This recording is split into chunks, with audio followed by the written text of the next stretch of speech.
Hey guys, in this video I'm going to be showing you how I made this small little running belt. It's sized pretty much just for a phone. It's super lightweight and it's got 3D spacer mesh on the back, making it pretty comfortable.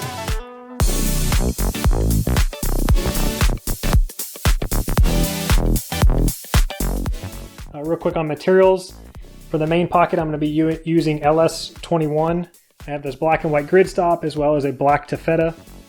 And then the back panel is just going to be 3D spacer meshes. The pattern comes with 3 pages and has each of the panels that you're going to cut out. If you're a complete beginner, right, just, when you cut these out, you go around the bold line. The inside line is your seam allowance. In this project, everything's a 3/8 inch or 10 millimeter seam allowance. All right, so I have all my panel pieces cut out and I want to show you on paper kind of how this comes together. For your wing in your triangle, there's 2 seam marks that get aligned, and those end up stitching together to make one piece. And then this triangle will attach to the side of your front panel. The other wings attach to the back panel. So you can see the back panel plus the wing end up being the same size as the front panel plus the triangle and wing. The first thing to do is start the back panel, which means attaching 2 of the wings to the back panel itself. Okay, that's the first step, right? It's just connecting those wings to the back panel. So now we can set the back panel aside. I've seen a lot of people post projects where they don't put a zipper on really correctly.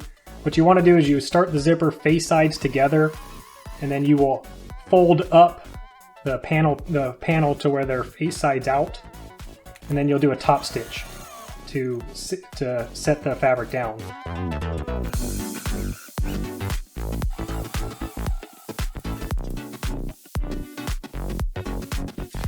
Okay, so to do the pleats, what I'm going to do is, at my mark, I'm going to just do a nice little fold over about 1/8 of an inch.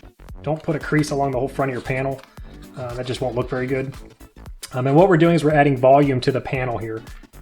The other thing to remember is that your pleat, you want it facing down. That way, think about it like water running down this. You want it to go over the pleat. You don't want it pooling inside the fold. On to step 4, we're going to be attaching the wings to the triangles. So now we're going to attach these to the front panel. What you should be looking for is that the point of the triangle is roughly even with your pleat line, where your pleat was put in at.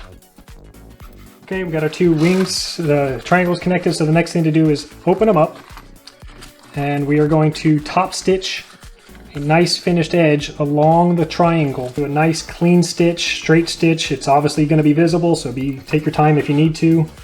Just try to be as even as you can. With the black thread on the black fabric, you really don't see it, but it does make it a much nicer, clean, finished look with everything laying flat. Okay, we're kind of cooking with gas here, so now the next thing to do is we're going to open everything up and lay it all together, and just check that it's all relatively the same size. You want to make sure that your wings line up, the top and the bottom line up, all the corners kind of lay in the same place. What we're going to do next is just stitch all the way around the entire thing and seal off the bag.